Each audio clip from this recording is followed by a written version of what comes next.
Assalamu alaikum. I'm very delighted today, in fact, to have with me Professor Norman Finkelstein, an American Jewish scholar, is one of the world's leading experts, in fact, on the Israel-Palestine conflict, author of numerous books, including the best-selling The Holocaust Industry, and more recently, of course, Gaza, an inquest into his martyrdom.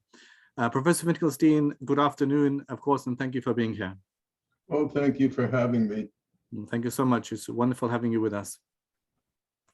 I want to begin, in fact, by asking you about maybe a question you've been asked several times before.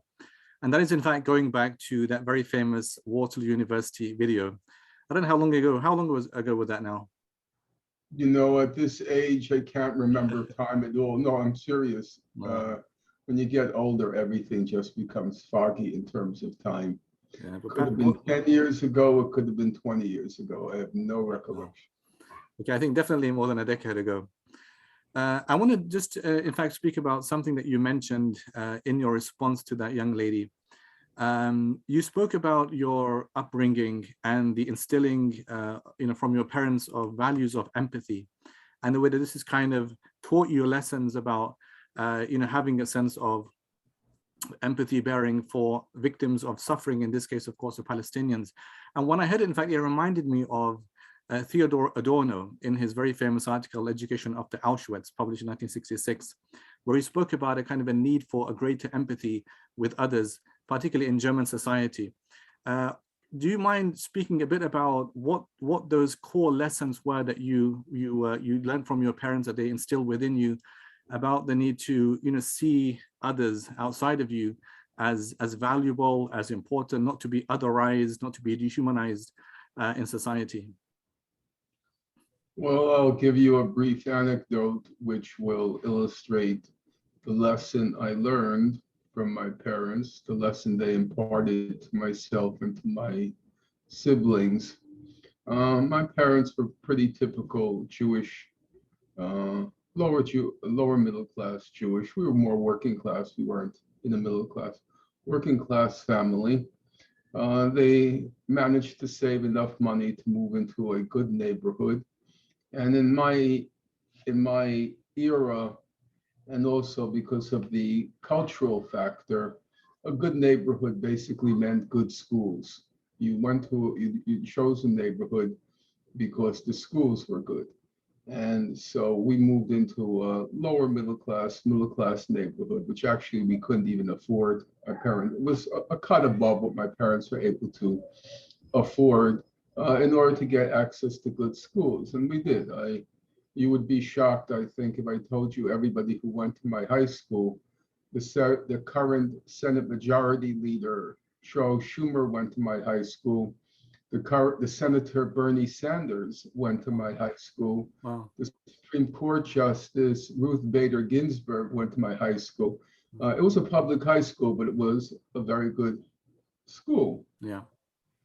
So we moved in there for that reason. And when you move into a lower middle class neighborhood, one of the main things, aside from conspicuous consumption, one of the main things was property values. Property values, people were obsessed with property values. And that in effect meant, just to be cut to the chase, if a Black person moved into your neighborhood, property values dropped radically. Wow. So there is an element of racism, but there's also an element of money. You don't want a Black person in the neighborhood because you don't like Black people, but also because property values go through the floor. It was no joke. I'm very serious about that. Yeah. The value of your house can probably cut in half if you had a Black neighbor. So there was a point when they were contemplating building a homeless shelter in my neighborhood. And homeless shelter meant property values go through the floor. And I knew my parents, their values, their moral values were good, but I also knew they liked money. And they were concerned about property values because we were already in over our head in that neighborhood financially.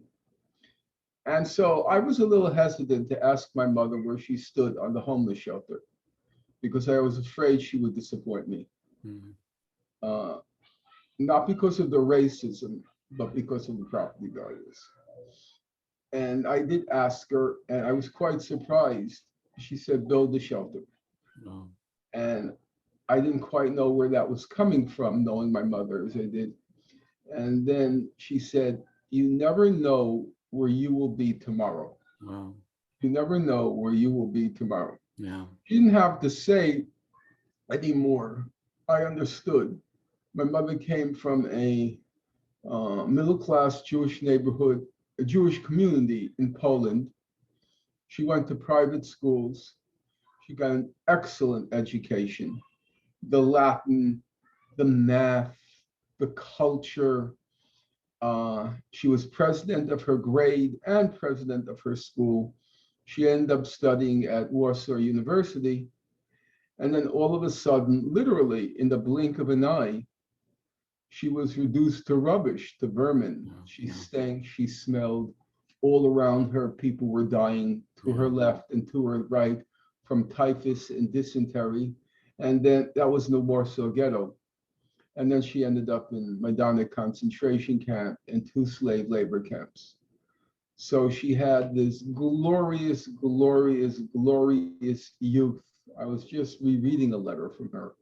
She was writing to a relative she discovered, and she talked about her glorious youth.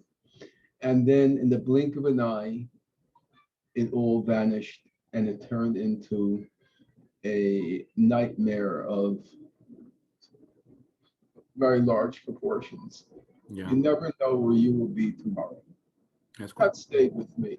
Yeah. So whenever I see a homeless person, whenever I see a hungry person, uh, that's what leaps to my mind. It's God's throw of the dice.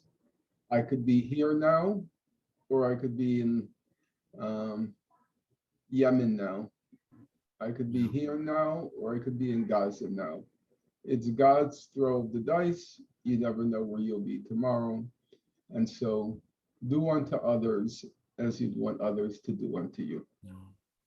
That's very beautiful. And in fact, that's kind of the golden rule, isn't it? Doing unto others as you would like them done unto you. It reminded me, in fact, as you were speaking about the diary entries of Sophia Scholl, in fact, the young girl from the White Rose movement in Germany, in Munich. And of course, they were an anti-Nazi resistance youth activist. But what she writes, in fact, in her diary entries is something, although she's coming from a German, a non-Jewish perspective, but she writes about that very sudden transformation in her society where you have Jews as humans as accepted, and then they undergoing this process of social death or social dying, reduced to kind of non-entities and suffering the barrage of the language of dehumanization. And she speaks about that, in fact, in her diary entries also. As you were speaking, I was reminded just, of course, there is a beautiful chapter in the Quran called the chapter of the early morning brightness. In Arabic, it's ad-duha. And it speaks about this, this idea of perspective taking, as you were mentioning about empathy, because in the Prophet Muhammad's life, of course, he was raised as an orphan. And there are verses, that chapter, in fact, it speaks about the fact that God reminds the Prophet that he was an orphan and God sheltered him, and he was poor and he was enriched. He was wandering and then he was guided. But then it says, so therefore, as for the orphan, never be cruel to him. As for the one who asks, never push him out. I mean, the idea is just to remember who you once were, and it makes better sense, of course, of who you should be, of course, now today. So I think it's a very powerful lesson that you were speaking about, and I think it also taps into this whole discourse of the pedagogy of learning. So Adorno, of course, in his very seminal essay, Education After Auschwitz, spoke about I think 3 things he kind of tapped into. One was the fact that he said that the Nazis had this ideological hardness about them. And so people were kind of predisposed in German society to listen and obey to their seniors, to those who were even, corrupt and brutal, but they had that kind of attitude about them. The other one was the lack of empathy bearing or empathy teaching in society, that parents weren't doing enough to teach their children about how to have that kind of that golden rule about not wanting to do unto others as you wouldn't like done unto yourself. Haji Umayyah, you might be familiar. I don't know. I mean, I've never met him, but I have his book, The End of Judaism, An Ethical Tradition Betrayed, speaks about the same thing, because he makes this correlation between, empathy bearing for the Palestinians, and in light of the fact that in Nazi society, you of course had people with good value systems who had empathy bearing, who risked their lives. Sophia Scholl, of course, was put under the guillotine on February 22nd, 1943, as well as the other White Rose movement people as well. But the courage, the resistance, the empathy really is what stands out for us, at least now, so many years after their event, and it's kind of very informative and instructive for all of us. Professor Finkelstein, more recently you spoke, in fact, I was listening to one of your lectures in one of the universities, and you spoke about, you were in fact confronted with an IDF veteran, and you drew comparison between the lynching of Black people in the South of America before the Civil Rights Movement. And I was reminded, in fact, when I listened to that, of a very good book, maybe you've read it, called Lynching and Spectacle by Amy Louise Wood, where she has lots and dozens of pictures, and she spoke about what you spoke about the auctioneering of body parts of these lynching victims. In my most recent book I authored, called On Being Human, I wrote about the very famous poem of Paul Laurence Dunbar called The Haunted Oak. Maybe you've read it before. And there's some lines. I got my students, in fact, to memorize a few lines from that poem, where the poet says, I feel that what does he say? I feel the touch of him in my bark. I feel the weight of him in my grain. And I feel in the throat of his final woe, touch of my own last pain. This very profound sense of empathy bearing there and connection there. And I think that in light of our discussion about the dehumanization of the Palestinians, remember that the empathy is kind of the juxtaposition of that. The fact that if we have solid, profound empathy for others, that we wouldn't run the risk, if genocidal tendencies emerge amongst people in society, we'd have a way of pushing back against that. But what do you think? What do you think about that? I know you spoke about, therefore. Excuse me for one moment, the car is passing. Yep. Go ahead. Wait. Go ahead. That's okay. You're up to right, what do you think? Yeah, so therefore, in light of what we've spoken about already, what do you think about Israeli society? And if people like Adorno, even perhaps Amy Louise Wood, in fact, at the end of her book, she has these kind of lessons for people to learn. The pedagogy of empathy nurturing in society, predominantly in schools for young children, because that's really where it begins. Like, you were very fortunate because you had great parents who taught you these great lessons, but not every parent would do that. How does it work in Israeli society? Do you think there is? Go ahead. Go ahead, complete your question, please. Yep. How do you think it works? Do you think there is an attention to the suffering of those close by, the Palestinians? I know that you have Kirubet Kizeh, authored by Y. Yizhar, a historicized fiction of the Nakba 1948. And it's a remarkable book. In fact, he was Israeli himself, but he wrote about the tragedy of that ethnic cleansing of the Palestinians. And I did read once, in fact, that it was once upon a time taught as part of the curriculum, but I don't think it is anymore. But do you think such a thing exists in Israeli society for children? Is there that sense of attention to empathy for children? First of all, I don't know Israeli society. I've never really studied it in any great depth. I've obviously met Israelis or corresponded with Israelis, and I've been the object of a certain amount of animus by Israelis, but I can't say either as an intellectual undertaking or as a personal engagement I know much about Israeli society. Israeli society, speaking as an outsider and speaking as somebody who has not systematically studied it, it strikes me as a composite, a confluence of many negative, negative trends, let's call them. There is, I don't like cliches, they kind of I find them off-putting, but there is the settler colonialist ideology namely, in order to justify the uprooting and killing, there wasn't a systematic extermination, but there was certainly an uprooting and a brutality, often lethal, of brutality against the indigenous population. In order to justify that morally in your own mind, you have to convince yourself that these people are, to use the German term or the Nazi term, that they're Untermenschen, they're subhuman, not worthy, not worthy of the same moral consideration as ourselves. Now, that's typical of all settler colonial societies. It was certainly a salient aspect of the US experience, the dehumanization of the native population, the savages, the primitives. So there's that aspect. We call it, again, I loathe cliches, but we'll call it the settler colonial aspect of Israeli society. Compounding that, there is the Jewish supremacist aspect. There is this notion of, Jews are the chosen people. Now, chosen people, as it's understood by scholars, and probably as it was once understood by Jews, chosen people meant that Jews were chosen by God to bear the burdens of the human condition. I'm not sure that's the best way to put it, but there are certain burdens. Now, chosen people simply means Jews are superior. They're the Übermenschen, in the German term for the supermen, the Übermenschen and the Untermenschen.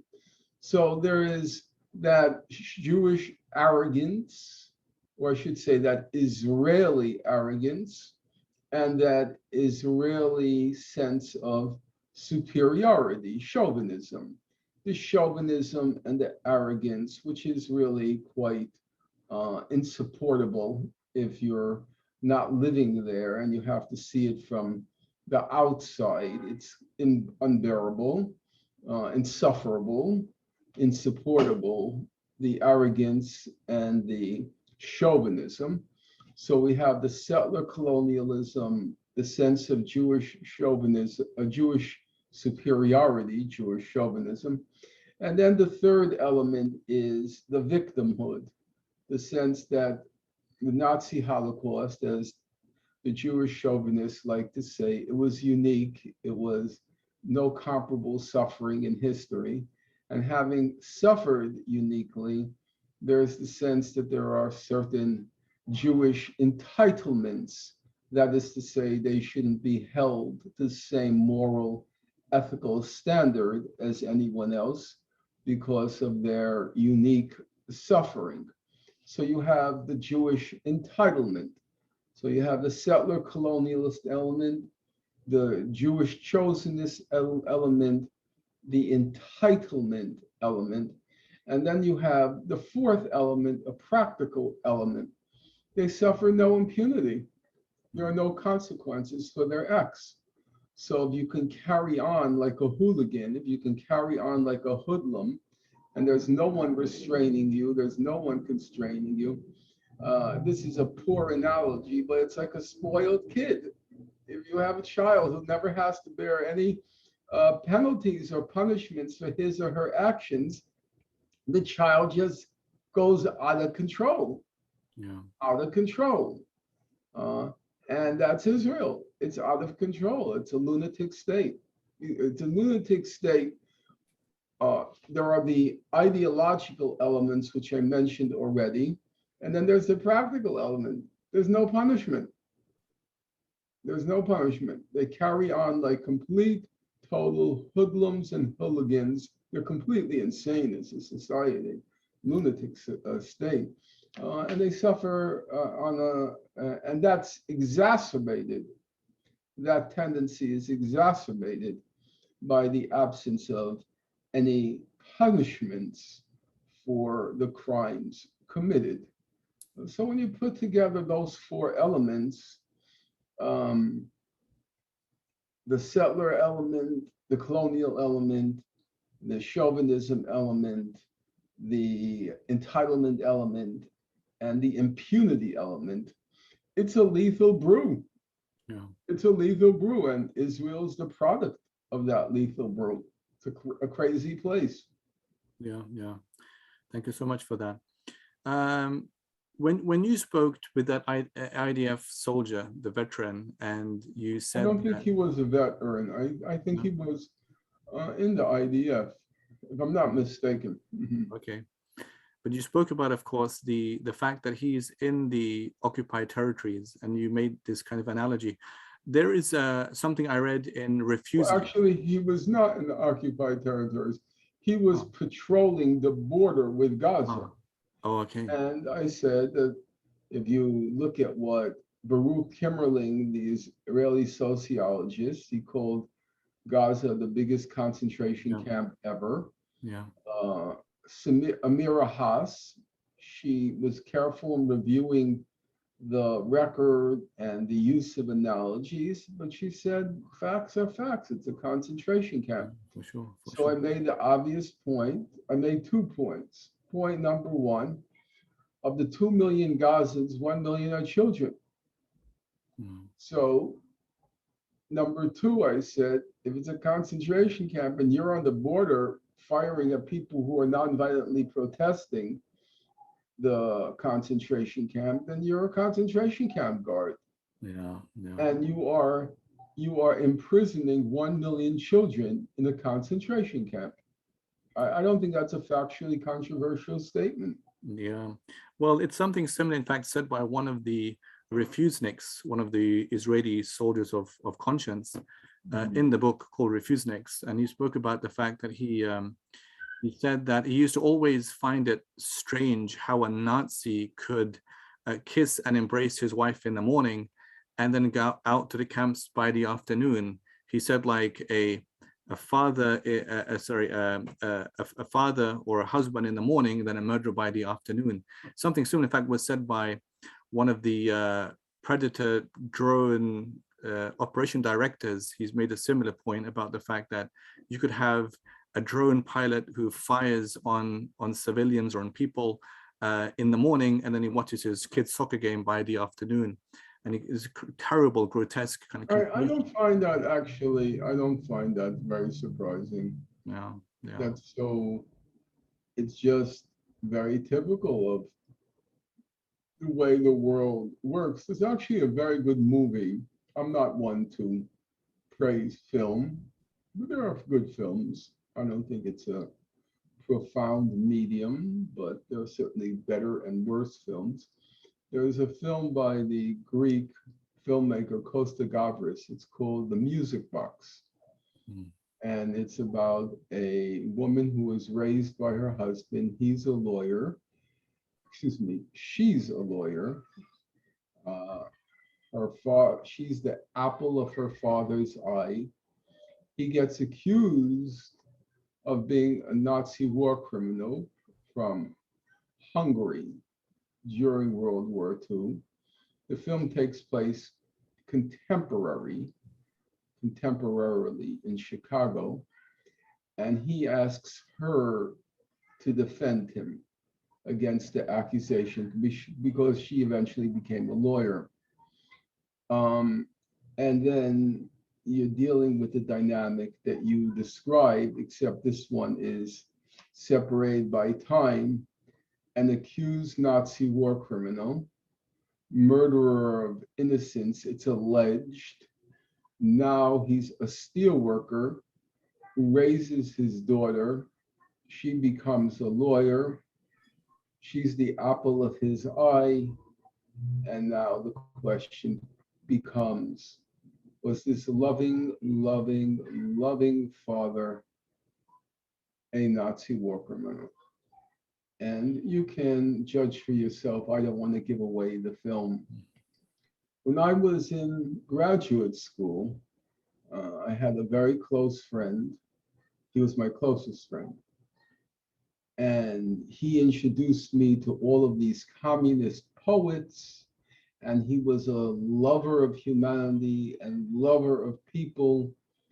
And we eventually parted ways, but I later discovered this leftist, communist, lover of humanity.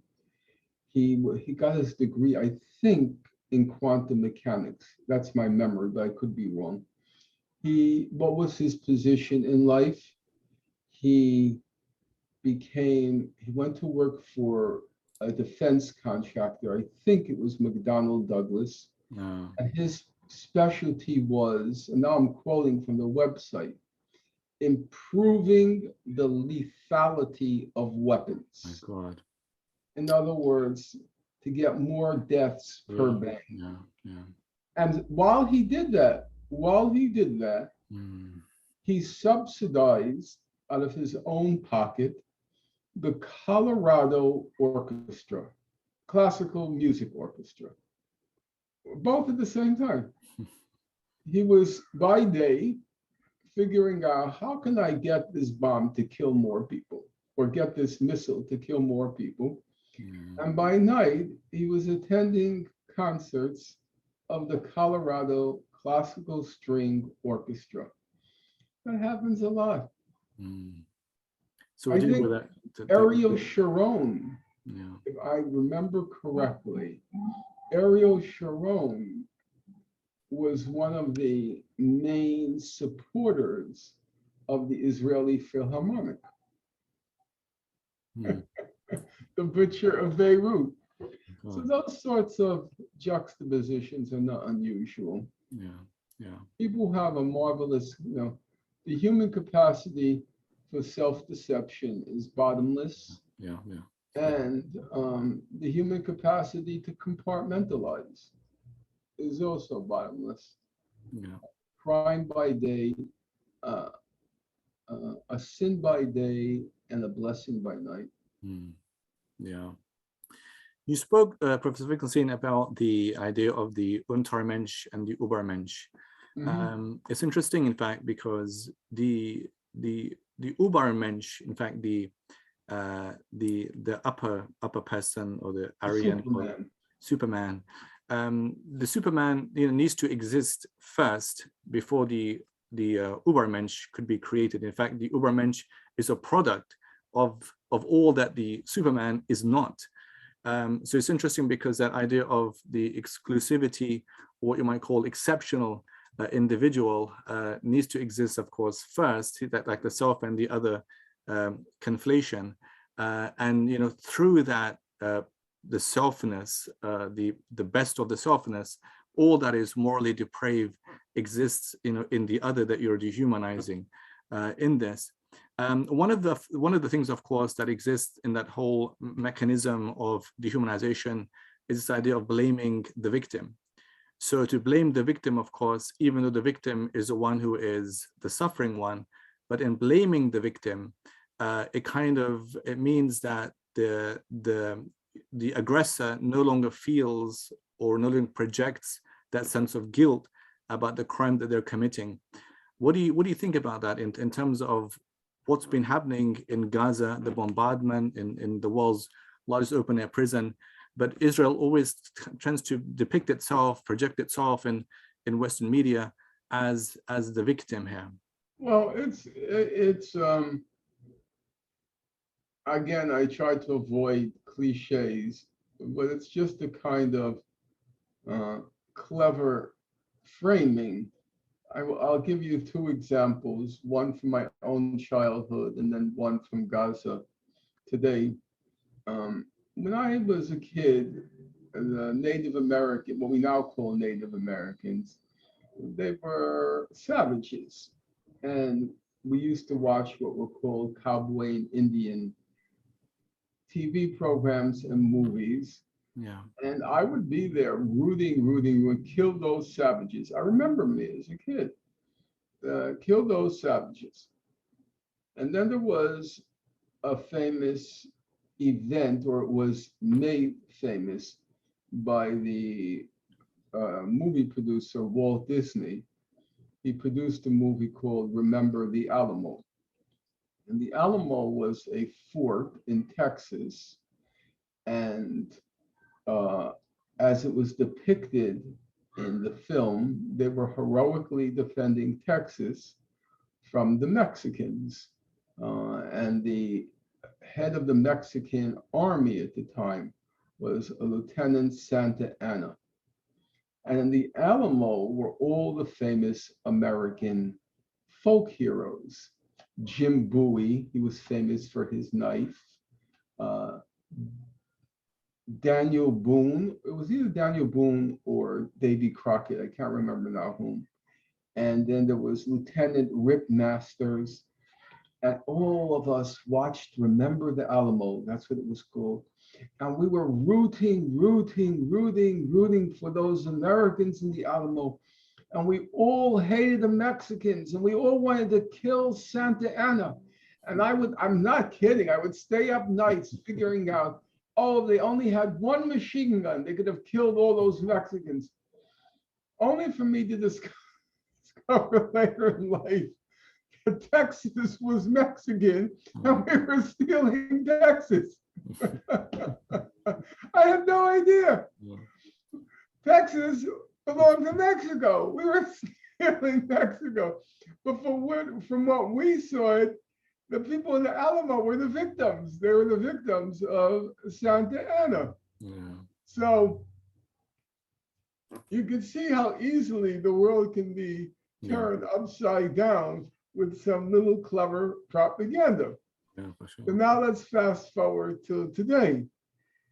We're always told when it comes to Gaza, what would Americans do if Mexicans were firing rockets at us or Canadians were firing rockets at us? What would Americans do?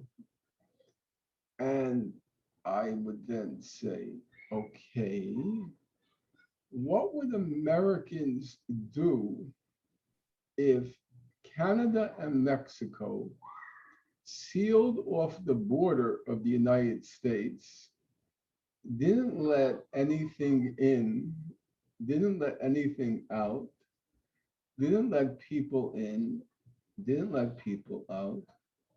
What would Americans do if their children were trapped in this concentration camp created by Mexico and Canada? What would Americans do if the water in Gaza was poisoned and each morning as their child sipped the water coming out of the faucet, you were watching your child poison him or herself to death? What would Americans do? Would Americans sit passively? Would Americans just accept their fate? What would Americans do? So I would say, under the circumstances, the people of Gaza have shown Herculean self-restraint as compared to what the Americans would do. The first thing Americans would do would be to nuke Mexico and nuke Canada. It's true. Not even worrying about the nuclear fallout because Americans are insane anyhow. So they wouldn't even worry about that, just as long as we exacted our revenge. So, you can create a victim very easily by detaching it from the context. The folks in the Alamo were victims because you didn't know the context. Texas was not ours. And the people of Israel are victims until you realize they've created a concentration camp in Gaza. In one of the books of Zlatan Todorov called, what is it called? Facing the Extreme, Moral Life in the Concentration Camps, he speaks about the way that the Nazis, he said that the Nazis sometimes would make the Jews in the concentration camps, go naked, run around naked in the camps and deny them, of course, of food. And he said that the idea behind that was to make them, it was kind of easier for the Nazis to see them as non-human entities as more like animals, and therefore in the psychology, easier to kill animals than it would be to kill humans. I mean, do you think there's kind of a similar thing happening in terms of Gaza? Look, I don't know the part about running naked. I read quite a lot on the Nazi concentration camps. At a certain point in my life, I've not kept up with the literature, but I read at a certain point in my life quite a lot. I don't recall that. I don't think that was the key element. There was certainly an element of humiliation and degradation, the so-called, what you could call the manifestation of the sadistic impulse. But I don't really think that was the main element. You see, the French have an expression, to explain is to excuse. So the point being, if you explain an action too much, you end up excusing it. So I'm not going to try to excuse, but I do think it's important to try to get inside the mentality. Yeah, psychology. What happened. So the way I see it is this. I start off from my own reality. I look at how the homeless people are treated in New York. If you're riding a subway in New York, especially in the winter, the homeless people seek refuge from the cold in the winter. And they reek, they stink. They stink. They're all in rags. Their faces are, let's call it pre-human. Their visages, and the passengers feel revolted by the sights of these homeless people, often having mistakenly gone into the car where they are, discovering from the reeking that's a homeless person, and then at the next stop, running out as if from the plague. So what happened with the Nazis? Let's try to reconstruct in broad strokes, of course, what happened. Number one, by the time the Nazis come to Eastern Europe, remember, there were only 600,000 Jews in Germany. The bulk of the Jews were in Eastern Europe. Eastern Europeans are already Slavs. Slavs are Übermenschen. They're subhuman. Jews are from Eastern Europe. Most of them are very simple, poor. They're not cultured and educated. They live in what were called the shtetls, these little villages in Eastern Europe. So they're Slavs. They live in shtetls. They're very simple, very primitive in their way of life. They get put in these ghettos. And the course of the ghettos, a course of incarceration in the ghettos, they start looking like our homeless people. They stink. They stink. And their clothes are rags. They're bedraggled. They begin to look like our homeless people in the subways. Then by 1943, the Germans are losing the war, and everybody is blaming, in Germany, the propaganda is saying it's the Judeo-Bolshevik conspiracy. We're the victims of these Jews and Bolsheviks who want to destroy Germany. So now the Germans are victims of the Judeo-Bolshevik conspiracy. The Jews look like our homeless. They look subhuman, having been incarcerated long enough. And then the reports start coming back to Germany that our soldiers, they're dying like in droves on the Eastern Front. They got caught in the Russian winter. They're freezing to death. And the German economy is collapsing. So now you put all the elements together. They're Slavs, they're Jews, they're from the shtetls. They stink. They look like our homeless people. They're trying to destroy us. We're the victims. We're the victims of this Judeo-Bolshevik conspiracy. And while our soldiers are dying, they're dying in the Russian winter, these Jews don't even work. Yeah. They're just parasites. They're parasites. So we're going to put them to work. And if they're no longer able to work, and we have to choose between feeding our soldiers or feeding these Jews, we'll kill them. We're not going to support parasites.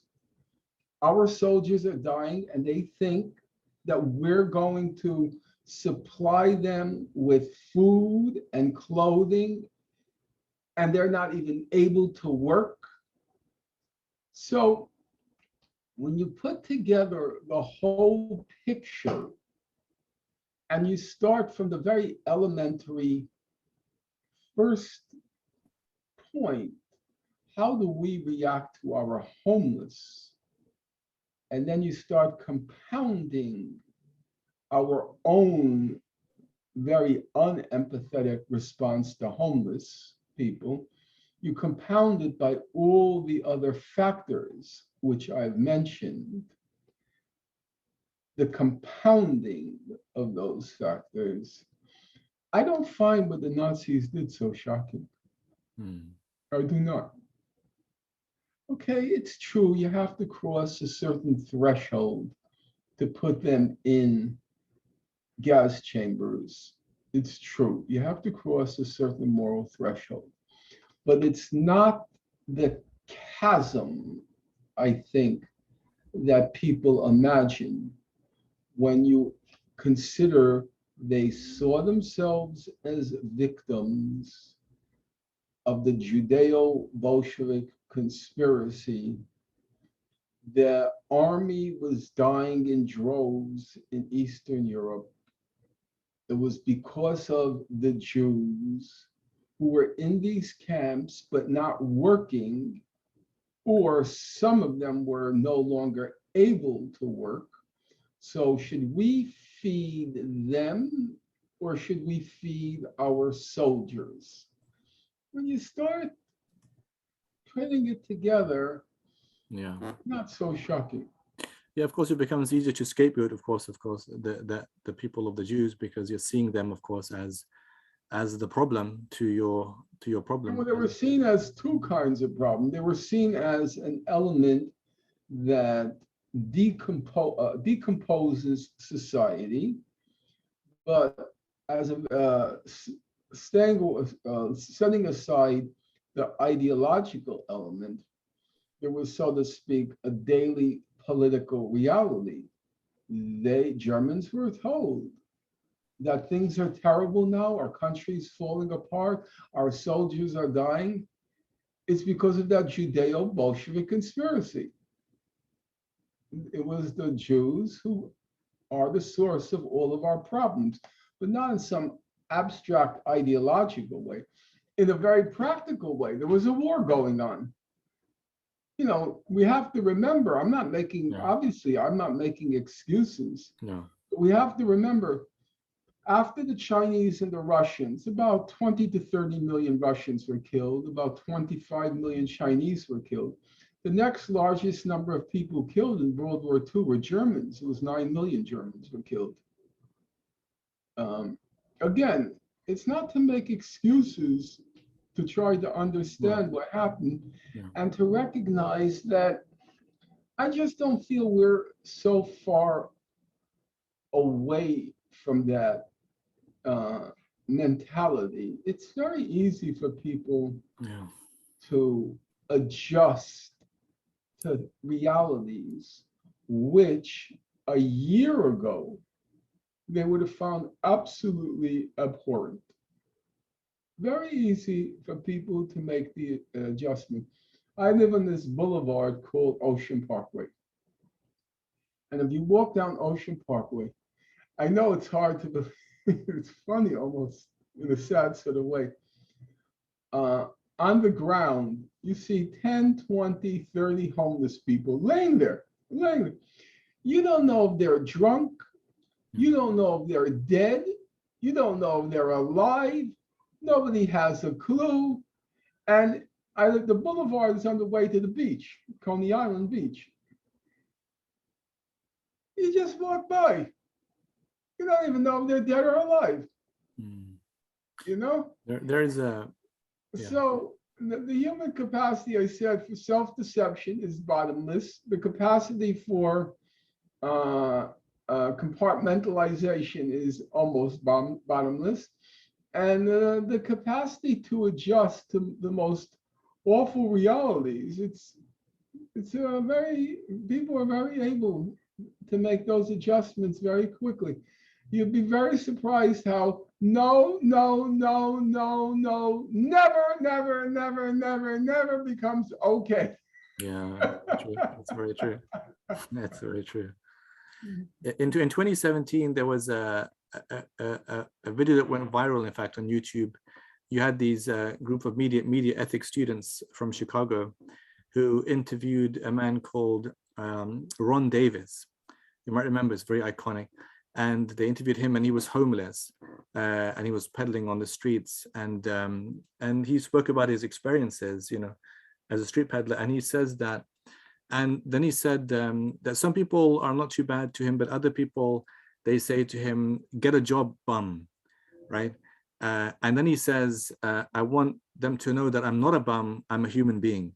And he says, whatever, you know, bad luck I'm facing in life, I'm a human being first. And that was very kind of very evocative, very... I have mixed... Look, I'm not a saint. My attitude is, if you're white, you have no excuse. So I'm very hard on homeless white people. You know, I just say, just get a job. Yeah. But I would say that I have to check the time because I have No problem. I have to say that, you know, it's eye-opening when you actually do talk to the homeless people. Yeah. So there was one fellow, a homeless person, black, and I see him and he's reading a book. He was like Charlie Chaplin in modern times. He's on the bench reading a book. So I used to say hello to him on the way to the beach. And I asked him that day, "What book are you reading?" He says, "Oh, it's a detective story." He says, and I'm not kidding, he says, "It's by a very good Swedish author." Oh, no. Wait, the story is going to kind of really shock you. Yeah. And then I notice he has no legs. He has no legs. What happened? He told me that he slept in the subway platform. One day he rolled over, got hit by a train. He lost both legs up to the thigh. No, all the way up, lost both legs. Then we get to talking. He's from Zimbabwe. I said, "So what were your best subjects in school?" He said, "Well, I got my degree in math and physics." All right. Now I'm starting to get a little bit humbled here. Oh, you got your degree in math and physics, and you sit here on the bench reading detective stories by a very good Swedish author. I said, "You know what? I said, you know what? I went to Princeton, so I'm going to contact Einstein and see if he'll do something for you because you got the degree in physics." He says, "You can't do that because Einstein, yes, he was at the Institute for Advanced Studies in Princeton, but that was in the 1950s. He's dead." know, it was a very humble awakening. Yeah, it just shows there's a human narrative and everybody has a life story. In Yeah. one of the poems by, I think it's Rupert Lloydell, called Tramp, the poem is called Tramp. And he says that you have this family who go out, and there's always this homeless, dispossessed person in the streets called the tramp in the poem. And he says that our uneven stairs dissuade approach. And he says there's no space for him in our heaven, there it's clean and empty. So the idea, of course, clean might make sense, but empty in terms of if we don't allow, the rest of the world, in fact, the majority of the world in our heaven, then of course our heaven is just an empty space because we're not including anybody else in it. I think we only have a few minutes left, Professor Finkelstein. How do we wrap this up in terms of understanding the great, I guess, imperative upon us as human beings in doing what we can to change the narrative reframing, in terms of the suffering of the Palestinians and of course other people as well. We have to, of course, be morally consistent as we be morally compassionate at the same time. I don't believe that you can sensitize the Israelis at this point in time. They're very dug in. Yeah. They have a good life, a high standard of living. They're always traveling around the world. They're the most obnoxious people in hotels and other travel spots. They're notorious for being so obnoxious, which is not surprising because they carry on in foreign countries like they carry on in the occupied territories. That's, for them, everything is the West Bank and Gaza. You go around and you're wreckers. Yeah. So their reputation for obnoxiousness, and they're completely desensitized. They're not, as I said, they're not unlike the South Africans during the apartheid era, and they're not unlike the Americans in the South during the civil rights era. So I hold out no hope that at this point in time, you're going to awaken or arouse the conscience of Israelis. That conscience is as dead as a doornail. And I would say in the West, in recent years, the sympathies for Palestinians have vastly increased. Yeah. And the lack of sympathy for Israelis has also vastly increased. The tolerance of the Israeli hooliganism and hoodlumism and the savagery of the Israelis, the tolerance has significantly decreased, except in Germany because of Merkel. Yeah. Merkel thinks she's still in the commando group whose assignment is to kill Hitler in his bunker. And somebody really has to tell Merkel he's dead, the war is over. She's a very bright woman, but when she comes to this question, she's completely loony. A bright woman and a competent woman. Not that I agree with her politics, but I respect competence and intelligence as independent factors, and she's definitely bright and intelligent, except when it comes to this matter. She's quite off her rocker. So the question now is, can the Palestinians develop a strategy such that they can seize the public conscience, not just when Israel is bombing Gaza into oblivion, but on a consistent manner, forcing the world to confront what Israel is doing to the Palestinians.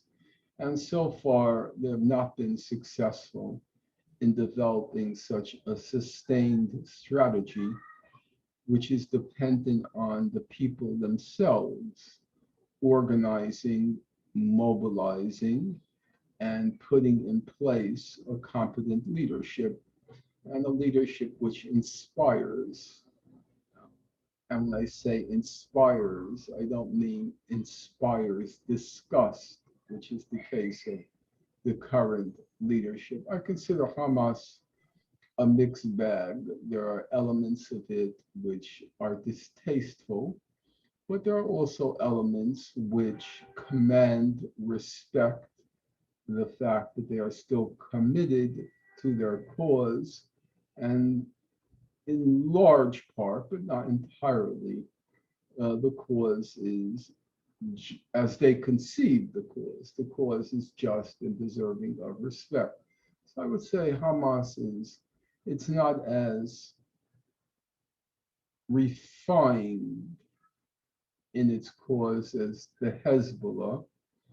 Um, I do have a very high regard for Syed Nasrallah, though I would have to say that his record was seriously marred by what happened in Syria. Uh, but in general, he's an extremely smart guy, very competent, very committed. Um, the people of Palestine have to figure out how to um, galvanize international opinion and impose penalties and punishments on Israel, and at some point force them to pack up and leave, or figure out a way to live in equality with the Palestinian people. I want to really thank you for your time, President. It's been really wonderful having this short time together and speaking about what something is really so important for all of us. Thank you so much for your time. I wish you the very best.